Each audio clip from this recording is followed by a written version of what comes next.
Təşəkkürümü bildirəm. Hər vaxtınız xeyir olsun dəyərli izləyicilərimiz və hər vaxtın xeyir olsun Nuranə. Əlbəttə ki, Pekindən son informasiyaları çatdıracağıq və Azərbaycan Prezidentinin keçirdiyi görüşlərlə bağlı detallı məlumatı verəcəm. Amma ilkin olaraq olduğum ərazidən danışmaq istəyirəm. Chaoyan parkındayıq və Çinlilərin ən çox getdiyi, müraciət etdiyi parkdan söhbət gedir. Əlbəttə ki, bu parkda olmağım da təsadüfi deyil. Fonda elə Nizami Gəncəvinin büstünü görürük. Nizami Gəncəvinin büstü 2012-ci ildə burada quraşdırılıb və elə Azərbaycan Prezidenti həmin büstün heykəltaraşını daha sonra Dostluq ordeni ilə təltif edib. Yəni bugün Azərbaycan və Çin münasibətləri təkcə iqtisadi, siyasi müstəvidə inkişaf etmir. Həmçinin də digər sahələrdə münasibətlərimizin yeni bir məcraya gəldiyini görürük. Əlimdə də belə bir zərf var. Az öncə elə heykəltaraş Azərbaycanlıların bura gəlişi münasibəti ilə imzalı öz sənədlərini, daha doğrusu zərflərini təqdim etdi və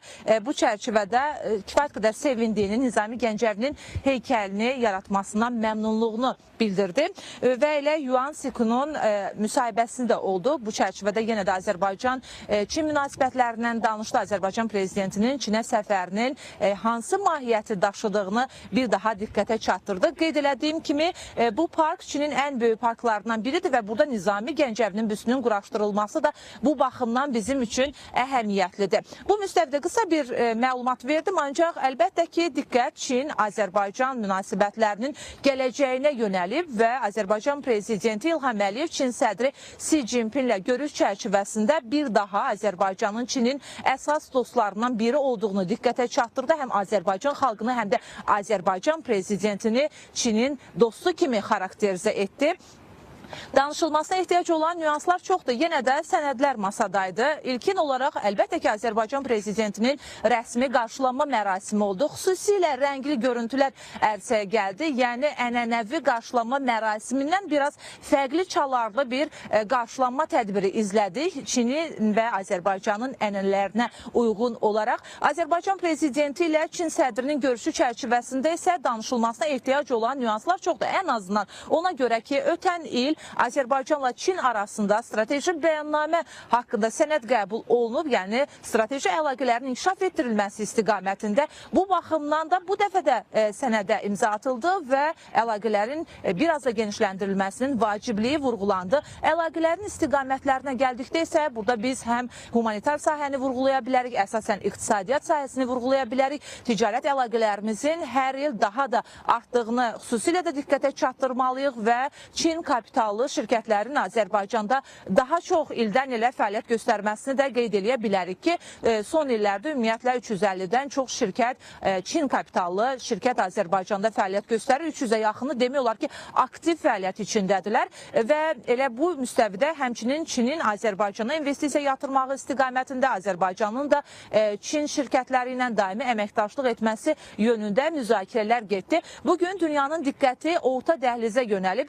Dünya manşetlərində, müxtəlif məqalələrdə orta dəhlizin əhəmiyyətinin vurğulandığını biz görürük. Elə ekspertlərlə də danışmaq şansımız oldu. Bu müstəvidə də yenə də qeyd elədilər ki, bugün Azərbaycan qlobal güclərin əhatəsində olduğu bir zamanda öz müstəqil siyasətini yürüdür. Bu baxımdan təqdirə layiqdir. Çin də Azərbaycanla əlaqələrinə xüsusi diqqət yetirir və iqtisadi müstəvidəki əlaqələrdən danışırıqsa, ticarət həcmimizin, yəni xarici ticarət həcmimizin 7,9% Çinin payına düşür və Çin Azərbaycanın 4-cü ən böyük ticari tərəfdaşıdır. Bu baxımdan da Azərbaycan Çinlə əlaqələrinin biraz da inkişaf etdirilməsinə mühüm əhəmiyyət verir və vurğulamalıyıq ki, artıq idxalda Çin birinci pilləyə yüksəlməyə nail olub və elə bir kəmər, bir yol layihəsi ilə bu əməkdaşlıq yeni bir müstəviyə də gələcək. Çin bunda çox maraqlıdır.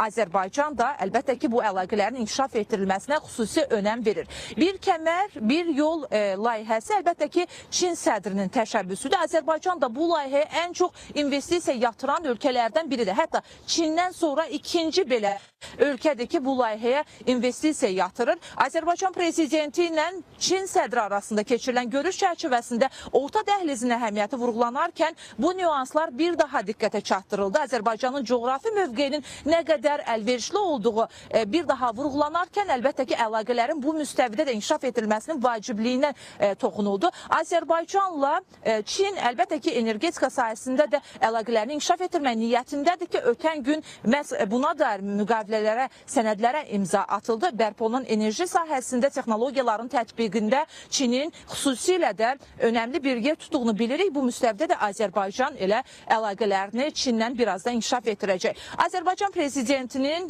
Çin sədri ilə keçirdiyi görüşlə bağlı bəzi detalları artıq vurğuladım və əlbəttə ki, görüşlər davam etdiriləcək. Biz də bu müstəvidə son informasiyaları bölüşəcəyik. Hələ ki, buradan çatdırmaq istədiyimiz məlumatlar bundan ibarətdir. Söz xəbər mərkəzindədir. Buyur Nuranə. Təşəkkür edirik Çinarə, minnətdarıq ətraflı və geniş şəkildə prosesləri şərh etdiyin üçün.